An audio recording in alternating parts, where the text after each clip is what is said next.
everyone, welcome to After Class with Ballet for All, a podcast by two passionate adult ballerinas about all things adult ballet related. and some random thoughts in between. We're so glad you're here. So grab your water bottle Or a cup of coffee. and join us for a quick chat after class.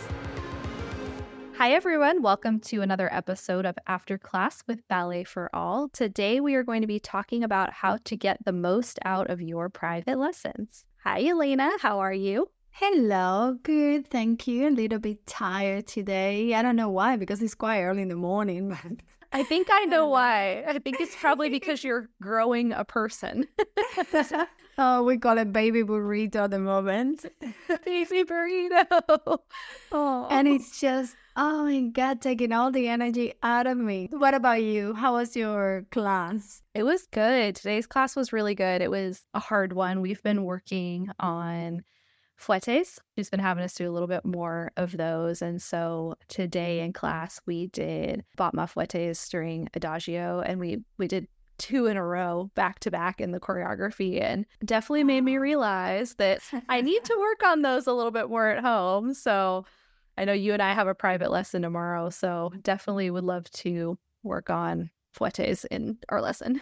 Definitely. That's such a great way to use your private lessons, Hannah. Like getting what you get on the group classes in your in-person lessons and just like, okay, that's what I want to work and improve. So you know that it's doable, you know that it's challenging, but definitely doable. So yeah, that's awesome. Yeah, we're going to work on that tomorrow.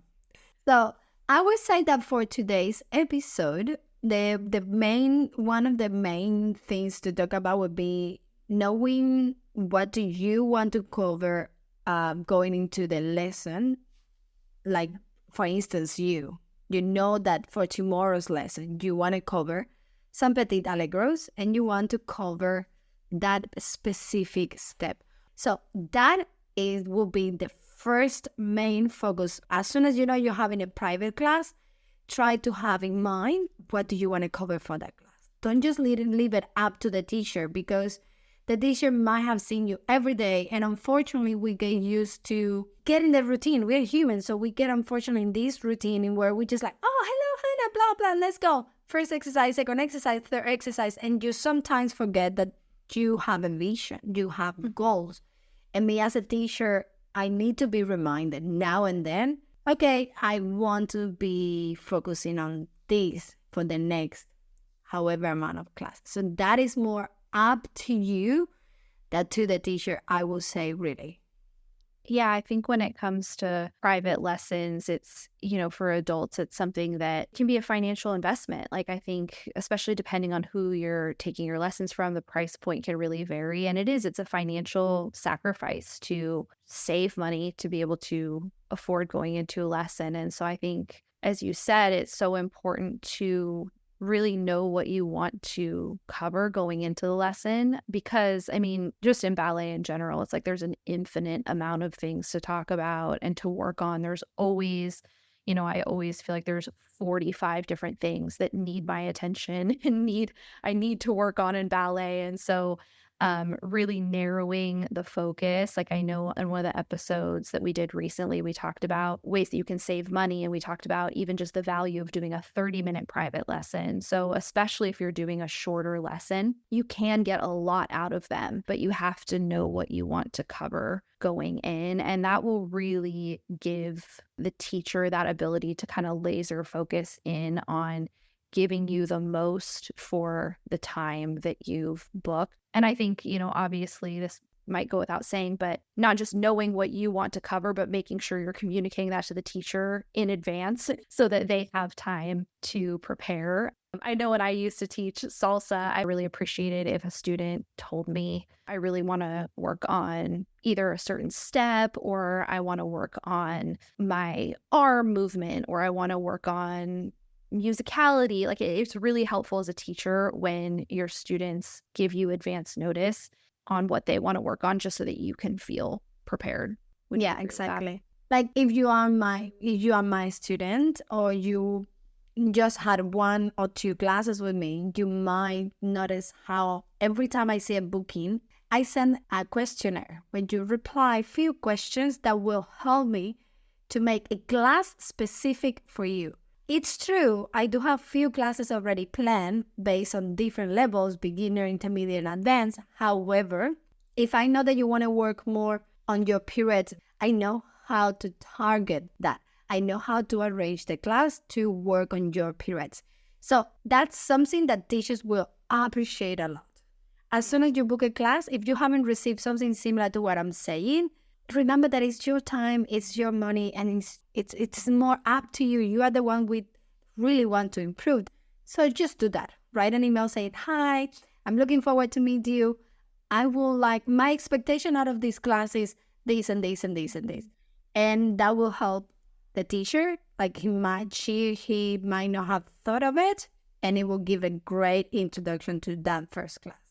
Yeah, I think don't feel like you are being pushy or like speaking out of turn by taking that agency to say, here's what I would like to cover, because just like you said, it's your time, it's your money, and teachers really do want to help you work on the things that you want to work on. So I would say feel completely empowered to say what you're wanting to accomplish in the lesson. Another thing that I think is really helpful that I try to do, because I think probably because I've been on the flip side of teaching, is really trying to pinpoint and articulate what exactly you're struggling with and how you're feeling in your body, rather than kind of giving a vague statement of like, oh, I just can't get my fouettes down. Making it a little bit more nuanced in something like, Specific. For me right now, something a little more specific of like, I'm having a hard time finding the balance coming out of a fouette, like landing a fouette, I'm feeling off balance, versus just like, oh, I just can't get them. Because I think, again, when you're trying to get as much as you can out of a private and potentially a 30-minute private, so even a short period of time, it's really helpful for the teacher to not just know that you're generically struggling with a move, but what are you feeling in your body that they can really help you target how to fix that specific thing. Because I think most dancers would agree, like there's a difference between what you're seeing, even when we're looking at the mirror in our own bodies. Like things can look one way and feel a totally different way. And so I think it's important to articulate like how you're feeling, because someone could watch you do a step and be like, oh, that actually looks okay. But if you're like, no, I feel really weird, like I'm feeling tightness here, I feel imbalanced, the teacher needs to know that to be able to speak specifically to that struggle. So I think the more detail you can give to a teacher of why you're struggling and why you want to have a lesson for that issue, the better. Exactly. And something on that note will be something important for your private lessons. If they are online, ask your teacher if it's possible to record the lessons. Most of the time, the teacher will offer, oh, would you like to be recorded? And just say yes, even if you think you're not going to use it because you think you would remember every feedback and everything from the class. Remember what Hannah just said. What it feels and how it actually looks like are totally different. Yeah. So again, what you said before, don't feel like you are feeling a little bit entitled by just asking for things that you are paying for. This is your time. And we need clarity sometimes on what is urgent to you, what is more of needed to be paying attention to you, right? Yeah, I think that's such a good point, because I'm going to say something that maybe everyone won't agree with, but that's okay. I am 36 years old, and ballet is hard as your body ages. And spoiler alert. Spoiler alert if you're, in your 20s listening to this, it's only going to get harder.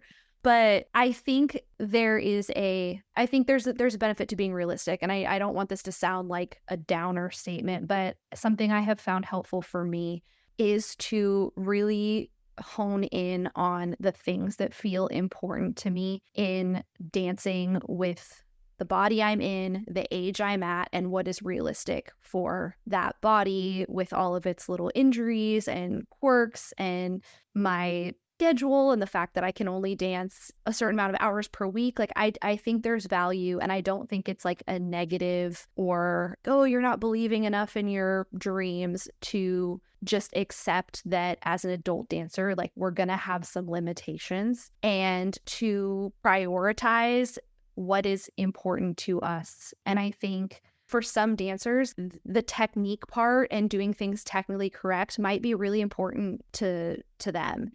And if that's the case, like, great, use your private lessons for that. But if you're someone who you're like, you know what, I know that I'm never going to have a perfect flat 180-degree turnout, and I'm okay with that. Like, that's where I'm at. I'm like, I'm 36 years old. I don't care. And I'm not going to fixate on the fact that I can't get my turnout flat. And I'm not going to let that stop me from enjoying ballet. So for me, like at this point, it's about, how can I become like the best dancer and have the most fun within knowing that like I have that limitation. Like, I'm not going to spend a 30-minute private or a 60-minute private working on just trying to flatten out my turnout, because to me, it's not worth it. To someone else, it might be. So I think there's value in really getting clarity on what is important to you, especially as an adult dancer, because otherwise there's just so many different things you can constantly be chasing of like, are high extensions really important to me? Is flat turnout really important to me? Is, more artistry important to me? So I think like having clarity on those things is like, and articulating that. And yeah, articulating that once you decide what is important to you, go straight to your teacher and say, look, this is at the moment, because you might change idea after you work for a month or 5 weeks on your technique. You're like, you know what? I had enough of technique. Now I want to enjoy my artistry. Because a teacher that is trying to improve your technique is not going to have a lot of dancing and moving. We're not going to have that. We're going to have you most of the time focusing on very repetitive technical exercises. So be very mindful of, again, talking about the few last episodes, we talked about the SMART goals, or the SMART objectives of so specific, measurable, attainable, and realistic goals. So that's the way you need to think about it. Within my own level, within my own body, what are those goals that I want to have specific to me? Yeah. There's like a different intention. And I think it's so important to know, to just be really clear, because it's different for each dancer, and to be really clear on what your, like you said, your goals are, what you're hoping that your journey moving forward looks like, the things that you're hoping to get out of it, because that's really going to help paying for privates be worth the investment of time and money if you have a lot of clarity on what you're enjoyable. And enjoyable. When you get to do what you actually expect from the class, you actually get to enjoy it. Yeah. So why would you just pay, get the time, show up, and then be like, what am I doing this for? Right? But actually, if you get what you came from, you'll be like, oh my God, thank you. Can't wait to the next class. It's that different mindset. Yeah. I think one thing I wanted to touch on too that came into my mind, we were talking about filming the class, because you're right, a lot of people, especially if it's online, a lot of Zoom teachers are very comfortable with you filming your private. But I've also known other teachers that don't necessarily want the whole private being filmed or the whole class being filmed. And so I think you can also ask about just filming the end of, like, if you're working on a combination, or if they gave you specific exercises of just like, hey, can I record the combination? Or hey, can I record that exercise you showed me just so that I can work on it at home? Because sometimes a teacher may not be comfortable with the entire session getting filmed, but they will probably be okay with you filming at the end. And if you can't film at all, which I think is pretty rare for a teacher to say, like, I don't want any filming whatsoever, but I think it's always good anyway to have a notebook with you when you're going to a private, whether it's, you're taking it on Zoom and just having the notebook next to your computer, or if you're going to an in-person class, bringing your notebook and unloading from your brain after you're done with the private of all the different things that you touched on, writing down combinations. And I also think too, even if you can record, there's value in writing notes because Yeah. depending on how your brain processes, like for some people, like I know for me, I remember things better if I write them down, which we still need to do an episode. We've talked about doing one on the value of having a dedicated ballet Yeah. notebook, Definitely. but definitely take notes because it's so valuable to have to look back on, and it can really help you retain the information that you got in the lesson. Yeah, that's definitely a must. With Maggie, I love it because she's like, we are in the middle of this group class and she just jumps out of me giving feedback and we are like, okay, so this and that no one is doing anything. Everyone is just either looking at me and Maggie's on the corner like writing down all her notes, and I'm like, that's so cool because she's actually trying to not forget what's something that makes sense to her. Yeah. Either an analogy, either an explanation, either she remember, oh, I did this and I felt good as I did that, so I need to remember to keep doing that. And she wrote it down, and that's pretty basic. And that helps so much. It helps so much for retaining. And I think another thing you can do too at the end of a lesson is asking for exercises that you can do at home. Because I know sometimes, especially if you're working on a specific movement, you and the teacher may have just been, going over it, but then there might be things from almost like a cross-training perspective that you could be doing at home. And so I think just posing the question to the teacher of like, hey, do you have any recommendations of exercises I could be doing at home to help with this? And a lot of times teachers are happy to give you homework, so to speak. Yeah, that's true. Even if you remember that you did a combination in the middle of the class and then you did another one that you liked that could help you with a specific movement, a specific set of exercises, then just remind the teacher, can we just go over this exercise really quickly? Because that way you have the things that you want to work on. If you're recording a class, you will have all the exercises that you needed to work on right at the end. And you know that will be very easy for you to find. So let's say the pirouette combination is right there, then she did an allegro, and then you did the port de bras, you have 1, 2, 3, back, all together at the end of the class. Yeah, just reviewing them continuously at the end of class so that if you have it on video, it's really easy to just go back and play that last part and see. Yeah, that's a great tip.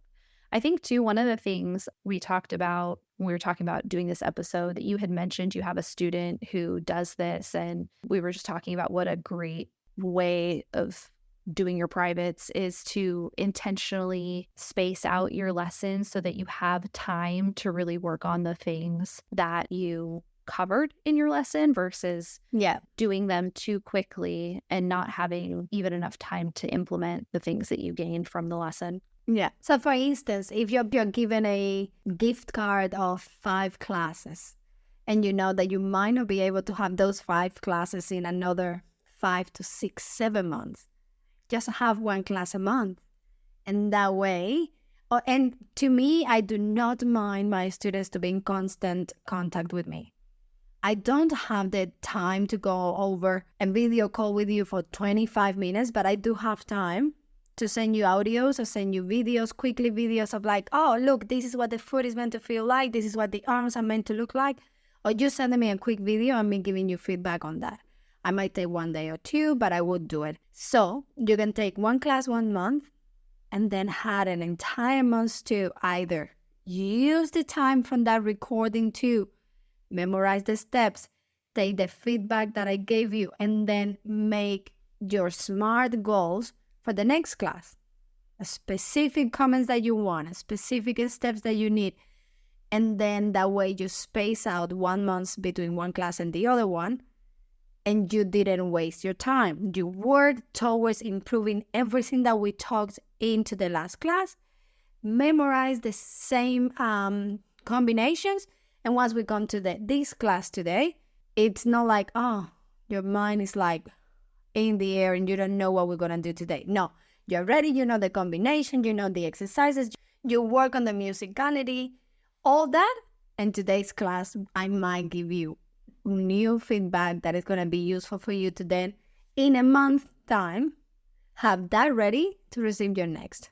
Yeah, it's such a great way of being able to stretch your budget If you have a limited budget for privates, which I think most of us do, there's not an infinite amount of money floating around for ballet, although I wish there was, but most of us are working within some sort of a budget. And so that's a great way to stretch it, is to not feel like, oh, it's only worth having privates if I can do them once a week, or it's only worth having them if I can do them, even every other week. It's like, it's worth getting a private to me. I think, like you said, even if you can do it once every month, once every couple months, it's still worth it, especially if you're using and doing all these things that we've talked about as far as, asking for exercises to do at home and taking notes and things like that. You really should come out of the private with things that you can be taking action on and doing in the meantime between now and your next lesson. And so it's definitely not a wasted experience to get a private, even if you can't do them super frequently. Yeah, exactly. A private class, even if it's just one and you just got that chance, as long as you know what you want to get out of the class, it's still worth it. This is still an amazing way to improve your technique. We really hope that this was helpful for you guys. Please let us know if you have any requests for upcoming episode topics. We'll see you guys on our next one. Bye!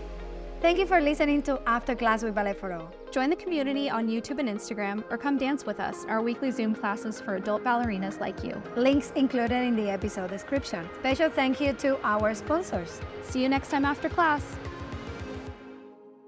Podcast produced by Mission Bridge Media.